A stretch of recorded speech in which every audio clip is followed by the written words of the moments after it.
Hello, I'm the Nostalgia Critic. I remember it so you don't have... What the fuck am I doing? No, really, what the fuck am I doing? I'll tell you what I'm doing. Scooby-Doo the Douche Horse movie. Where are you? Got some work to do now. Yeah, fuck it. Here's what I think of the movie. It fucking sucks. The end. To my left, to my right. No, I wouldn't do that to you. Let's watch the Scooby-Doo movie. So the film opens with, big shock, a pop song. Yeah, but so what? The original had pop songs too. Yeah, and I'm sure that never dated either. Just like having Sandy Duncan or the Harlem Globetrotters. So after listening to, I don't know, Scoob Doggy Dog, we start off with a caper going on. Or rather, the end of the caper, actually. Shockingly, Daphne's been captured again. When the Luna Ghost rounds the corner with Daphne, Shaggy and Scooby will pop out of the barrel. Then you'll activate the conveyor belt, spilling the vat of oil onto the floor. They're giving you a taste of what one of the capers on the show was like, but you wouldn't really get that unless you grew up watching the show. This is a victory for any celebrity who wants to make a quality, ecologically friendly action figure. Hey, look! Michael Moore and the Jerry Maguire kid! Oh, man, Smithers! The creepy janitor? Well, maybe if they keep it going throughout the rest of the film, but I don't know. It seems like they're playing their cards pretty early. If the whole film is supposed to satirize the show, why aren't they saving these jokes for the rest of the movie? Why are they using them up in the first couple minutes? It's spoiling the fun early for fans and confusing newcomers. I was gonna quit in like 2 seconds. Yeah, I quit. Good riddance. Yeah, even from a dramatic standpoint, that seems a little early to throw in. Wouldn't it make more sense if they saved this for like the end of the second act or something? Primo. Oh, man. Talk about toasted. Boo! You did that shot on purpose! So yeah, a mere 2 years passes by as suddenly the owner of an amusement park called Spooky Island contacts them one by one and fools them all out into coming out to solve the mystery. They decide they'll all go, but not after establishing that each one of them wants to solve the mystery themselves. I was gonna solve a mystery all by myself for the first time ever. How are you gonna save yourself when you get caught? I'm a black belt now. I've transformed my body into a dangerous weapon. Here's fucking clever. Running and stuff like a runway nine. Somebody else For God's sakes, Roger Rabbit was better integrated than him. Would you mind me taking a seat there? Who the hell is that? That's Esla Fisher? Really? Her? Nobody's ever given me a stuffed dismembered head before. I swear to God, she becomes really, really funny! No, really, she's funny and attractive! There's this really great scene where she ties Vince Vaughn to a bed and puts a sweaty sock in his mouth. It works in context! So, take a guess what the young lady who befriends Scooby and Shaggy is named. No, really, guess. The first thing that pops into your mind is probably correct. I'm Mary Jane. Mary Jane. Her name is actually Mary Jane. Like, that is my favorite name. Really? Yeah. Oh, dude, you should totally meet her sister! Pot! Oh, and here's another weird one. She just loves Scooby snacks. Yeah, what are the odds? They're 100% vegetarian, and I love them. Like me, too. I have never met another person who loves Scooby snacks. Me neither. It's like finding the really hot chick who loves playing video games, eating Hot Pockets, and living in your mother's house. To cause a dog to discontinue any action, you simply flick it on the nose. See? Yeah, Scooby performed physical assault. I don't know if I'm for that. Yeah, I'll admit, a part of my childhood feels ravaged. Fuck you, asshole. So they get to the island and find out that it was Mr. Bean who called them there. Why? Because not only does he have a mystery for them to solve, but he wanted to see them all back together to relive that nostalgic feeling. I believe somebody is casting a spell on the students. Can you notice any difference between those arriving and those departing? They look like sober, well-behaved college kids. Precisely. And they didn't before they came. In other words, a magic spell. Now, wait a minute. Magic spells? Come on. The original Scooby-Doo made it very clear that there's no such thing as supernatural element in their world. So they try to figure out what's been causing all the teenagers on the island to act so strange by looking into one of the closed attractions.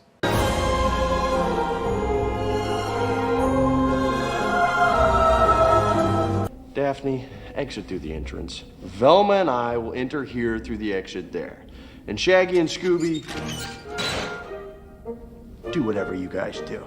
I didn't think it was possible, but this Fred actually has less of a personality than the original Fred. In fact, they probably just picked an actor who could already answer to his name.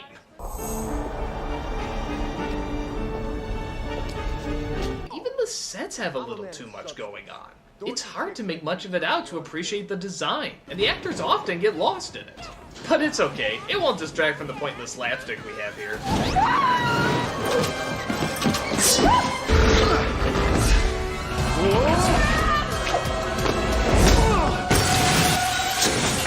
The cartoon goes out of its way to convince you that it's alive. This film goes out of its way to convince you there's no life in it whatsoever. So Velma and Fred come across a video that sort of shows the villain's evil plan. Interaction between young people is polite and casual. Hey, sorry, bro. I will crush your bones into dust! Let's see how the situation should be handled. Hey, sorry, bro. No big whoop, dog. Yo, did you catch that new vid on the box? True that. I'm up to snuff on all popular trends. Word. White people, making life uncool since the dawn of time. So they figure Mr. Bean is the culprit, but there's still an hour left of the movie, so it seems kind of unlikely. But rather than gather more clues, we have this lovely scene that we're forced to sit through.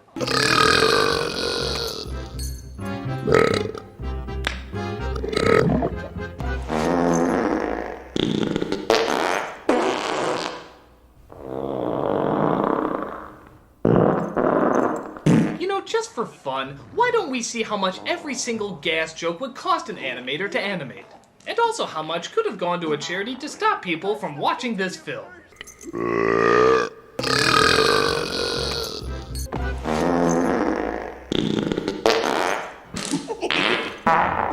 Oh, the good cause this money could have gone to. Hey, your friends ditch you. No, I always did the brain work. Really focusing on a mystery reminds me of the old days. We were quite a crew back then, but every family has one nut. Scrappy-Dappy-Doo! Oh God! Scrappy-Doo is in this movie! Just one of the most annoying shit piles ever squirted. And when I find him, I'll give him a good dose of puppy power! Ta-da! Oh God, he's peeing on me! And as we all know, there's nothing funnier in the early 2000s than a dog that urinates on cue. Scrappy, I told you, no urinating on deck. That's my job! To be fair, though, they do make him intentionally annoying. In fact, he's actually cast out in just a few seconds. Honestly, it doesn't make any sense. I mean, Scooby is supposed to be his caretaker, I remember that. So casting the kid to the side of the road in the middle of nowhere, just leaving him to die? That's a pretty big asshole thing to do, isn't it? I mean, that's downright evil for such an innocent character. That little egomaniac had flipped his lid. You don't have the scrote for this job, Pally! Well, hell, if that's the case, why is that scene even in the movie? It's only a couple seconds long, it's just an annoying bit of nothing. What was the purpose of it? Oh, and remember those supernatural elements we said just a moment ago were never in the original show? Well, they're all over in this one. And sadly, it looks like they could only afford one design for these creatures, which I guess is understandable. All the money obviously had to go to the Scooby burping scenes. Scooby-Doo! Where are you? There, I did my one line for the trailer, now let's get out of here! And is it me, or does it look like those supernatural beings smoke a few too many Marlboro cigarettes? Trust me, it's not wise for supernatural beings to be smoking Marlboro cigarettes. So Fred and Velma get captured, and it's up to Daphne, Scooby-Doo, Shaggy, and Mary Jane to go save them. So we can defeat the creatures and save Fred and Velma. Well, that's sort of like my plan. We just get the heck out of here and let the creatures eat Fred and Velma. Okay, I never thought I'd say this, but that was too cowardly. Honestly, Shaggy would run away, but not at the cost of sacrificing his friends. It's okay to make fun of the characters, but not when it's out of character. Shaggy would never be that cruel. Fred and Velma always figured out everything. My middle name is Judas! But they've discovered that, again, through those supernatural powers, they've turned Fred into more of a tool than usual. Man, we got beats like it was the listeners on Earth. You know what I'm saying, G? Well, now he's just acting like Freddie Prinze Jr. But Fred turns his teen friends against our heroes and tracks them down. Get the dog. Take the cannoli. Hurry, get the door! They escape and find a way into the center of the villain's lair.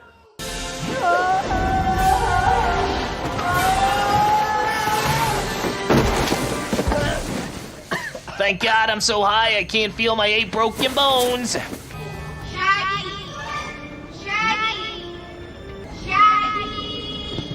Shaggy then finds the souls of all the people who had their souls sucked out, and he tries to return them to their proper bodies. That's one part of the mystery solved. The creatures must need our bodies to survive in sunlight. Like a human suit.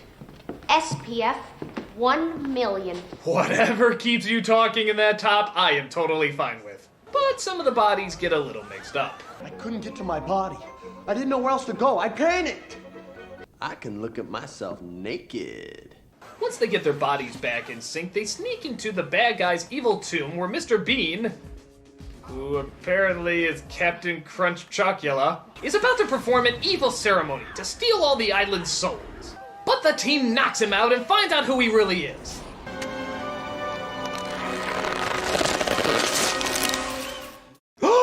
Old Man Robot! Actually, no, believe it or not, it's Scrappy.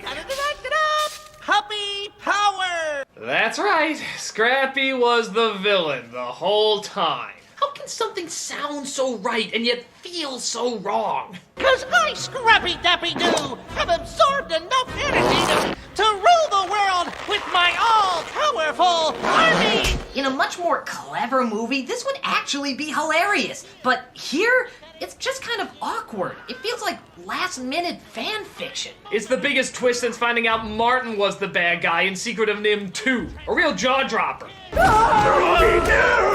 Where are you? Jesus, what is he transforming into Pumbaa? Hello, Timon! I've come to eat your soul! We also get the end of Daphne's incredibly complex story arc. Now who's the damsel in distress? Me? Straight up. I don't even get it. Was Daphne really captured that often? I don't know. I seem to remember Scooby and Shaggy being in more peril than her. Hell, I thought even Scrappy had to be saved more times. But hey, they do stop the evil Scrappy and his satanic powers of hell. Oh God, how could they not make this joke work? Fred and Daphne? People always like to hint at it like maybe they had a thing going, but they never actually shared any chemistry on the show. Yeah, where in the film did they ever indicate they have a romantic interest? And now you're telling me that technically it didn't even exist in the show? I mean, does any of this satisfy any audience whatso-fucking-ever? I mean, Scooby-Doo is the ultimate nostalgic dream. It existed long ago, it exists today, and it'll probably continue to exist in the future. Whatever it is, there is just some sort of weird, awkward, simple charm to the original that is apparently trying to carry through.